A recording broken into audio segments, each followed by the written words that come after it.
Y está con nosotros el ingeniero José Blandón Castillo, a que nos dé luces en el presente. Buenos días, Fernando. Buenos días a toda nuestra audiencia. Oiga, me río por eso de las luces del presente, porque es bien complicado tener luces en el presente de hoy, sobre todo por la interrelación de los fenómenos a nivel mundial y la forma como nos llega todo así en forma abrupta, tan violenta. Les voy a dar un ejemplito. Ayer escuchaba al señor Anthony Scaramucci, tiene un nombre raro, es el nuevo director de Relaciones de Comunicaciones del gobierno de los Estados Unidos. No le estoy hablando de un funcionarito cualquiera, estoy hablando de un hombre del spokesman, que maneja las relaciones de comunicaciones del país más poderoso del planeta. Él hace una declaración en el sentido de que van a iniciar investigaciones para parar las filtraciones y que ha dado instrucciones para coordinar con el FBI, con todo el mundo, para poner un alto a las filtraciones y mantener la unidad del equipo del señor Trump. Pues desde Nixon alguien está tratando de... Pero espérese, mire lo que le pasa a este caballero ayer mismo. Le filtran los documentos de sus finanzas personales. Ya. Listo, eso es lo que se llama en Chitré un golpe morcillero. Y entonces el hombre dice que acaba de poner una solicitud de investigación sobre esta filtración que tiene un ataque de carácter personal, según él. ¿Qué le parece? En la época de la información, hablar... tamponar la información. Bueno, mientras eso está ocurriendo, al señor jefe de es nuevo, eso provocó la salida del vocero del anterior y ahora pusieron a otra con un nuevo guión. ¿De qué estaba hablando ella? De la familia. ¿Y por qué? Porque cuando uno habla de la familia tiende a crear un ambiente, todos queremos saber de nuestra familia. Entonces ella la ponen a hacer eso, pero ella es una mujer dura. Y en esta guerra que viene, esto va a seguir. La campaña contra el señor Jeff Sessions y la campaña entre Estados Unidos y él, ya ha levantado tanto que los republicanos están molestos por el ataque, porque no se trata, este señor era un senador, pero además es el fiscal general de los Estados Unidos, no es un empleado del señor Trump. Él no le debe lealtad al señor Trump. Le debe lealtad a la Constitución y al pueblo de los Estados Unidos. Yo creo que hay una confusión. Hay mucha gente que cree que cuando un presidente te nombra a ti en un puesto de dirección, tú le debes lealtad al presidente. No, tú le debes lealtad a la nación. Tú le debes lealtad a la Constitución. Tú le debes lealtad a los principios que guían la vida pública, que son las leyes y la Constitución. Tú no le debes lealtad a una persona.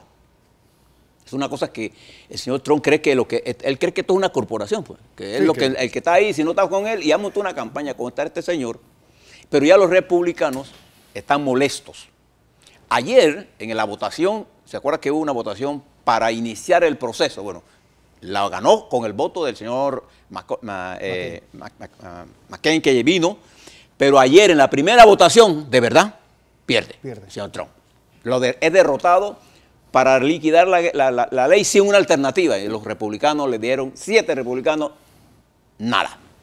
Es que esta guerra interna en los Estados Unidos continúa y se debilita la imagen del presidente de los Estados Unidos. Eso no es bueno para el mundo occidental, no es bueno. Pero bueno, está pasando y eso fue lo que los Estados Unidos votó. Por eso cuando uno vota, tiene que ser serio. En Venezuela, ahora que usted hablaba de la cruzada civilista, Venezuela está pasando por una crisis no igual, porque ninguna crisis igual a la otra, ni un país igual al otro, como la que vivió Panamá en esos años. Una crisis de institucionalidad y una crisis en que la oposición decidió que había que cambiar y un régimen que decidió que quería quedarse. El resultado para nuestro fue la terrible invasión que produjo una fractura en la sociedad. Nosotros tuvimos la capacidad de recuperarnos muy rápidamente, más de lo previsto, gracias a la visión estratégica de Endara y su equipo de gobierno. Pero pudimos recuperarnos en lo económico, pero yo creo que ahora mismo están saliendo a flote la ruptura. Todas las heridas que quedaron sin cicatrizar después de un trauma tan grande como la invasión. Ese va a ser el fondo de mi intervención de la mañana de hoy con ustedes, porque has tocado exactamente la razón de todo esto que estamos viviendo, está allí en esa génesis. Y Venezuela está viviendo una situación muy parecida. Este domingo habrá elecciones y va a haber elecciones. Yo no tengo la menor duda que va a haber elecciones. Me parece que el llamado a huelga de la oposición lo que hizo fue facilitarle las cosas, porque ahora al ver menos gente el país está más tranquilo. Claro. Pero va a haber confrontaciones. ¿Por qué? Porque el pueblo mayoritariamente, pueblo opositor, que el pueblo opositor es mucha corriente, ¿ah? Sí. No está expresada nada más en la dirección política. Está reclamando cambios en Venezuela. Pero los cambios se tienen que hacer desde adentro. Yo creo que Venezuela marcha rumbo al cambio. Va a haber, esto todavía no tocó a fondo, se va a poner peor antes que se resuelva. Ojalá se resuelva sin intervención militar. De ninguna parte. Bien, eso está en Venezuela. Y sin un baño de sangre. Exactamente. Y le cuento que el señor Rajoy ayer dice que él nunca se enteró. Él nunca supo. Era el presidente del partido, secretario general, que es lo que era él. Era el secretario general. El secretario general, ¿verdad? El presidente, perdón. El presidente del partido. Él no se enteró de qué pasó en el Partido Popular. ¿Qué le parece? Lo que estaba diciendo generó una serie de controversias y salió el PSOE a pedir, en la voz de Sánchez, la renuncia del presidente del gobierno español y Podemos buscando otra opción. Y lo que está pasando ahora mismo es que se está acercando la posición del PSOE y Podemos a un punto que puede quebrar el gobierno, ¿eh? Digo, lo que lo salva es que estamos en pleno verano y en agosto nadie trabaja en España. Sí, España es una característica de Europa en general. En Suecia la gente se va de vacaciones y si tú llegas en agosto, no, olvídate. Es decir, el gobierno cierra. Adiós. Yo creo que es lo más prudente. Sí, que todo el mundo va de vacaciones y nadie trabaja. Eso es bueno, esa es la ventaja de los países desarrollados. Bueno, eso está pasando. Y en Colombia, ¿sabe cuánto va a ser el crecimiento del PIB en Colombia?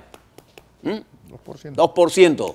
Para qué es lo que discutimos si estamos mal o estamos bien, el crecimiento de nuestros convecinos aquí al lado es de 2%. El Producto Interno Bruto. Y están felices. Y están contentos. Y nosotros aquí estamos discutiendo si estamos mal o estamos bien. Quiero saludar, antes de ir al plano nacional, al tema central del plano nacional, a la Feria de Artesanía, Fernando. Nosotros que venimos del interior, aquí vienen muchos hombres y mujeres, campesinos, indígenas, artesanos, verdaderos empresarios, dignos de una mejor atención en cuanto al desarrollo de su potencialidad empresarial, que están aquí. Ojalá usted saque un tiempito y vaya a comprarse un sombrero pintado, vaya a comprarse una cultura indígena, una pintura del área, porque la cultura y la atención a ese sector, ellos son parte, quizás las raíces de nuestra nacionalidad. Es importante que usted respalde a este evento, que ahora tiene cantores y es sabroso, hay buenas comidas, hay pan de la arena, hay pan de los otros países, de las otras regiones, hay raspadura, miel de abeja, miel de caña. Vaya, los invito y compre. Eso es importante para ellos. Y también quiero agradecerle a la Navit. Ayer tuve un almuerzo en la que participé y siempre me siento agradecido y satisfecho de ver sectores empresariales nuestros como la industria avícola panameña, que hizo una presentación de su nuevo liderazgo, la formación de nuevos líderes. Y había muchos muchachos de la Escuela Nacional de Agricultura con los que tuve la oportunidad de saludarlos. Hicieron homenaje a quienes nos habíamos graduado de allí. Y entonces le agradezco a ellos la gentileza de permitirme dirigirle unas palabras a esos jóvenes y a poder compartir. Estaba hablando con Epifanio y me estaba contando los graves problemas que tiene la industria porcina con la importación de puerco y que tienen más de 15.000 animales retenidos, esperando salida. Entonces hay un problema serio en la industria porcina. Ahí estaba el ministro de Desarrollo Agropecuario que fue abordado sobre esos temas. Y veamos a ver, ojalá haya una solución. También me explicaba con mucho más detalle la crisis que ha generado este problema en el sector agropecuario, particularmente en las lecherías, por la introducción de quesos y la reducción de compra de leche. El gobierno ha tomado una medida de paliativo de poner 5 millones, pero tarde. Eso va a ayudar a lo que quiere el productor no es que usted le dé un subsidio. Sí. Es lo que quiere es depender de él, recibir el cheque y él pagar sus cuentas. ¿Por qué? Porque la lechería en nuestras provincias es la caja menuda con que se financia todo. Se paga la ferretería, se paga comercio, se paga la comida, los peones. Y el comercio de nuestros sectores en esas áreas viven de ese intercambio, de todos los años, todos los días de Dios, del cheque que reciben del ordeño, y en el verano de lo que reciben de la venta de sus hortalizas de verano. Así se mueven nuestras provincias. La beca, el tanque de leche. Ese es el chequecito. Ellos no quieren un cheque regalado. Ellos quieren que lo dejen trabajar. Ojalá el gobierno pueda buscarle una solución a esto. Bien. Me gustaría hablarle, Fernando, del problema de fondo. Ayer yo le explicaba, desde la perspectiva técnica, científica, sin usar argumentos de carácter político partidario, lo que de mi óptica y experiencia significaban los resultados y cómo interpretarlos. Hoy quiero decirle algunos elementos que usted debe tener en consideración para entender la dinámica política de este país. Y quizás la génesis de este proceso de deterioro de la dirección política pasa precisamente por cómo se resolvió la contradicción de que un gobierno militar que ya había culminado desde la época de Torrijos, su viabilidad política se mantuvo 10 años más, 9 años más, y provocó un movimiento nacional que al final terminó con una invasión. Y esa invasión lo que hizo fue romper la estructura nacional. Incluso la propia Guardia, Fuerzas de Defensa fueron destruidas y quedamos casi prácticamente sin estructura militar, porque esa era parte de los Estados Unidos. Ellos no querían tumbar Noriega, ellos querían era deshacer las Fuerzas de Defensa y toda la estructura. Esa ruptura fue creando la génesis de lo que vemos hoy. Pasamos de la confrontación política de carácter ideológico, llena de motivos, llena de principios, a un periodo en la que se fue degenerando para convertirnos en un país que se maneja con el clientelismo político y como consecuencia de eso ha reducido el discurso político a niveles increíbles. A tal nivel que hoy es difícil mantener una discusión seria, una discusión sensata, una discusión en calma, una discusión inteligente con los dirigentes políticos. No hay. Lo que tenemos es un proceso de descalificación. ¿Por qué? Porque en la descalificación no ganan los calificados, ganan los descalificados. Entonces no se trata de escoger al mejor, sino de escoger el peor. El menos peor. El peor con la mayor capacidad de engañarlo a usted. O sea, yo no puedo. Los talentos necesitan que nosotros les demos protección. Pero ¿qué joven nuestro va a querer entrar a una campaña electoral cuando su conocimiento es mayor y nadie le presta atención? Entonces, ese deterioro, esa falta de respeto mutuo entre los políticos y ese continuo proceso de descalificación, si Fernando tiene una opinión diferente, entonces comienzan a atacarlo. Si yo tengo una opinión diferente, entonces comienzan a atacarnos.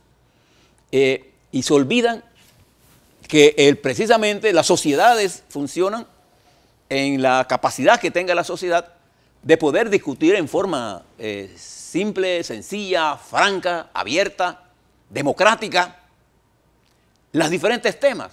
Y al final, la democracia basa su sentido fundamentalmente en el derecho de las minorías, para garantizarle precisamente a ellos que por ser minoría no están excluidas del proceso. Entonces nosotros ahora mismo estamos haciéndole más caso a las minorías, pero no queremos hacerle caso, queremos utilizar las mayorías para callar las minorías, pero teniendo silenciadas las mayorías. Es decir, lo que decida la cúpula es la línea, no es el proceso de intercambio, es simplemente lo que yo decido y me reúno. Y esto lo ha llevado, por ejemplo, a un divorcio, Fernando, entre la dirección política, en términos generales, y el pueblo, entendiendo la ciudadanía, para no usar un criterio que se usa mucho demagógicamente, el pueblo. Y fíjese, cuando usted va al desglose de lo que es la estructura de la composición de esa ciudadanía panameña, usted se encuentra aquí, por ejemplo, hechos curiosos. Y yo le pregunto esto para los dirigentes políticos que aspiran. Cuando usted mira la estructura social de nuestro país, se da cuenta que hay un componente de muchachos que son los primeros votantes y los muchachos que son los segundos votantes. Sí, los que cumplieron los 23 años en el 2014 y que ahora tienen 28.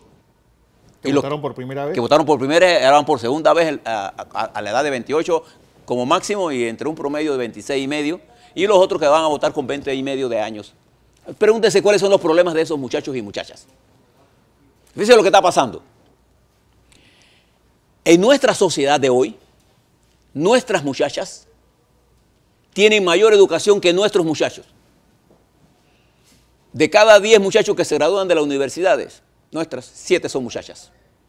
Eso está creando una discrepancia entre el desarrollo de la mujer, más intelectual, más técnica, y de los muchachos nuestros, menos intelectual y menos preparado. Y está creando una especie de desenganche entre ellos, y hay una nueva necesidad que hay que llenar a esa población. Pero si un muchacho de 25 a 26 años decide casarse, siendo ella doctora y él ingeniero, o al revés, ella ingeniera y él doctor, su salario neto en sus primeros años no se prepara neto los $2.200. No sobrepasa. Si ellos deciden comprar una casita, tendrán que, de esos $2.200, destinar entre $600 para comprar un apartamento de unos 70 metros cuadrados. 70, 80, ahí, eso es todo lo que aguanta. Y tienen que tener un carrito porque tienen que ir lejos del trabajo. Ahí se le van entre $800 a $900. Le quedan 1.100 para vivir. 1.200. En eso tienen que pagar ropa, comida, luz, agua. Y si deciden tener un niño a los 30 años, inclúyele $6.000 anuales más de gastos. Esa es la realidad. ¿Qué está esperando esa gente de los políticos? Usted se ha preguntado cuál es el mensaje que ningún político joven, mujer o hombre, le está dando a esa población que representa el 35% del voto. Ninguno. Ellos piensan que son muchachos que ellos lo pueden engañar. Se olvidan que esa población joven nuestra nació en una época tecnológica con acceso a la información tan grande que se burlan de nosotros por su nivel de conocimiento. Y cuando tú le haces una pregunta a un pelado de 20 años, 15, 20, muchachos, ¿sabes lo que te prende? Mira, espera un momentito, abuelo. Déjeme preguntarle a Mr. Google. O sea, ellos tienen tanto acceso a la información y tanta información que han decidido ignorarlos a ustedes, los políticos.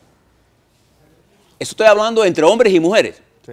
Cuando tú vas a la clase media, que somos, digamos, la gente que entre los 35 y los 65 años son la vida productiva de esos hombres y mujeres, esos hombres son los que llevan el peso impositivo de este país.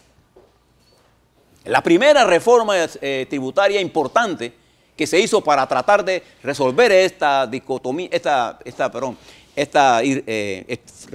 problema estructural, fue la que hizo el presidente Ricardo Martinelli, que acercó el aporte de los que más ganan con los asalariados de clase media, de niveles medios y altos. Y por primera vez, la clase media recibió cheques. ¿Ustedes recuerdan eso? Sí. ¿Qué le está proponiendo la estructura política a la clase media? Que es la que mueve toda la estructura nuestra. Nada. El discurso de la descalificación, allí, usted se va a un banco hoy, y la mayoría de las gerentes de los bancos son mujeres. Usted se va al Ministerio de Salud, y la mayoría de los puestos administrativos y doctoras son mujeres. O sea, la mujer está creciendo técnicamente, pero salarialmente se encuentra por debajo de cualquier hombre en el mismo nivel de educación. ¿Qué le estamos proponiendo a esa gente? ¿Qué le estamos proponiendo en términos de vivienda, en términos de facilidades escolares, en términos de educación para sus hijos? Nada. Entonces, cuando usted va, por ejemplo, a los jubilados, con el sistema de jubilación actual, que usted se jubila y su pensión jamás tiene un ajuste por inflación, usted todos los días de Dios y todos los años de Dios gana menos. Entonces los jubilados se han convertido, no importa su categoría, no importa si gana 2.500, si tiene 1.500, si gana 800, si gana 400, son los nuevos pobres con mayores gastos. Es decir, cuando usted se pone viejo como nosotros, una pastilla que le dice, bueno, hay que hacer dieta y va a comprar tomate, está más caro, pero su salario, jubilado, no crece. Y encima le quieren tirar los nietos. ¿Cuál es el mensaje para esa gente? A la familia, a las jóvenes que dejaron de ser madres menores de edad, que son madres solteras, que es 1/3 de nuestras mujeres. ¿Qué le estamos ofreciendo? Cuando yo le planteo esto, es que este distanciamiento entre esta élite política, o esta élite del poder político, conjugada con la élite del poder económico, ha producido un colapso en la estructura política, a tal punto que hoy pocos son los hombres o mujeres que llenan las expectativas de esta población, que muy apretadamente le he hecho un resumen. Entonces esto nos explica, Fernando, por qué a estas alturas nosotros no tenemos un candidato que haya coartado el entusiasmo del país. Y ese entusiasmo lo captó en el año 14, no, en el año 2009, Ricardo Martinelli. Y él llegó a la presidencia con la mayor cantidad de votos. Y hoy sigue siendo un hombre de la importancia política por los ataques de Varela. La existencia de Varela, de Martinelli como expresidente y dirigente político de la oposición, se debe a los ataques permanentes del gobierno de Varela, punto. Si no, hubiera sido como otro expresidente de Panamá que terminado su periodo, y más nunca, sería un jarrón chino grande. Ese Felipe González. Que no sirve para nada y estorba en todos lados que usted lo ponga. Entonces, y si usted quita todo, aquí usted quita a Ricardo, entonces usted ve que la propuesta electoral de oposición, ninguno destaca. Porque ninguno le está hablando al país. Todos se están descalificando a ver quién es más ladrón, quién es peor, en ese lenguaje obsceno, en ese lenguaje lleno de odio, en ese lenguaje descalificador. Lo que han logrado es descalificar al sistema político. No se engañen. Nosotros vamos a superar esto porque por ahí vendrá alguien, hombre o mujer, que llene esas expectativas. Solo que va a pasar todavía estos meses, que son meses muy graves, porque vienen acontecimientos políticos muy serios. Todo el trama Odebrecht, todo el trama de corrupción que lo hemos llevado a un nivel tan alto cuando no está en ese nivel en la opinión pública. Aquí en Panamá, lo que está en primer lugar en la mente de la opinión pública son los problemas de seguridad. Mira lo que está pasando en Colón. Cuando la policía hace operativos en la ciudad de Colón, ¿qué hacen los maleantes? Se desparraman por las áreas rurales de Colón. Y vaya a ver lo que está pasando en los pueblos rurales de Colón. Porque Colón no es solamente la ciudad de Colón. Colón es sustancialmente una provincia rural. Ustedes no lo saben, pero si no, váyanse a Costa Arriba, a Costa Abajo, váyanse por todo la carretera de Transísmica hasta Colón para que usted vea los pueblos Buenavista, Gatoncillo, Sardinilla, todo váyanse para que usted vea. Salamanca, todo eso. Con problemas de agua, con problemas de seguridad, con problemas serios. Entonces, sigue siendo la seguridad, sigue siendo el problema de los ingresos, sigue siendo el problema fundamental de la educación, de la calidad de la educación. Y una multitud, una tropa, un ejército de jóvenes, hombres y mujeres, con una capacidad de emprender cosas, de querer hacer cosas que el sistema político se los niega, porque la estructura está copada por los, ¿esa es la palabra capo? No. Por los, no, ¿qué otra palabra acá? Por los caciques políticos que cierran, apuñalan, destruyen a las que quieran subir. Y no se trata, como algunos dicen, que se trata de querer, que tenemos que tener una generación. Esto no es un problema de ser nuevo o ser viejo. Este es un problema de tener ideas nuevas, no importa cuál sea tu edad. Yo le voy a dar un ejemplo de esto de la edad, porque siempre hablamos que necesitamos una nueva generación. No, necesitamos volver a los principios, a los principios políticos, a los principios de seriedad, de honestidad, donde la palabra cuenta. Aquí un dirigente político le dice una cosa a usted y usted puede estar seguro que no se la va a cumplir. Antes, cuando yo empeñaba mi palabra con usted, esa palabra vale. Todavía en el campo, Si yo voy a vender unos novillos a Fernando, yo le digo, él me dice, yo le voy a pagar 500 dólares por cada novillo. Usted se lo lleva el lunes, el martes le llevo la plata, él me va a entregar la plata el martes. Sin duda alguna. Los galleros tienen palabra. No es palabra de gallero. Sí. Los que no tienen palabra son los políticos. Porque hemos hecho de la mentira y de la falta de honestidad una virtud. Porque eso es juega vivo, pues. Porque lo que pasa es que tú no entiendes la política. Este deterioro continuo que comenzó con el colapso de la invasión del 20 de diciembre de 1989, tiene su efecto más grande ahora. ¿El sistema se va a recomponer? Sí, no tengan la menor duda.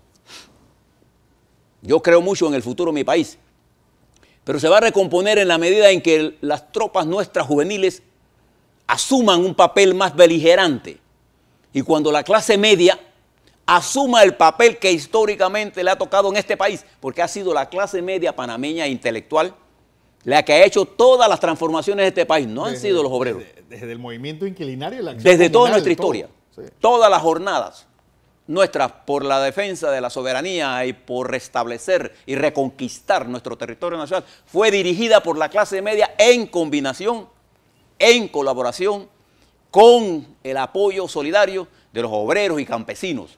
Pero fue la clase media. La cruzada civilista fue dirigida por la clase media, no por la oligarquía panameña. Los dos grandes divorcios que siempre ha habido en este país han sido por la oligarquía panameña y por la Guardia Nacional, cuando era el ejemplo hasta que Torrijos la matrimonió y después se eliminó. Hoy la Policía Nacional no tiene capacidad de decidir sobre el futuro de este país. Al contrario, nosotros tenemos que salvar a la Policía Nacional para darle el valor y la importancia y la ubicación necesaria. Nosotros no podemos depender de la inteligencia política de los militares para decidir cosas políticas. Eso es un grave error que se ha acentuado en este gobierno. ¿Por qué? Porque la limitación policíaca para entender los fenómenos sociales es muy grande. Es por formación. Porque los policías generalmente tienen en su mente la teoría de la conspiración permanente y para ello cualquier persona que piense es un conspirador. Claro, comparado para la mente estructurada de quien vende siempre la teoría que quiere el jefe. Los intelectuales no vendemos la teoría que quiere el jefe. Nosotros vendemos la teoría que creemos que es cierta. Esa es la diferencia. Por eso que el Estado debe pasar a ser controlado por civiles con capacidad técnica. Y si los partidos políticos, cualquiera que ellos sean, no entienden esto. Fíjate, por ejemplo, Fernando, voy a terminar aquí, porque mañana voy a seguir con otros. Voy a guardar lo del PRD para el 31 de julio, que entiendo es lunes, que fue el día que murió Omar Torrijos.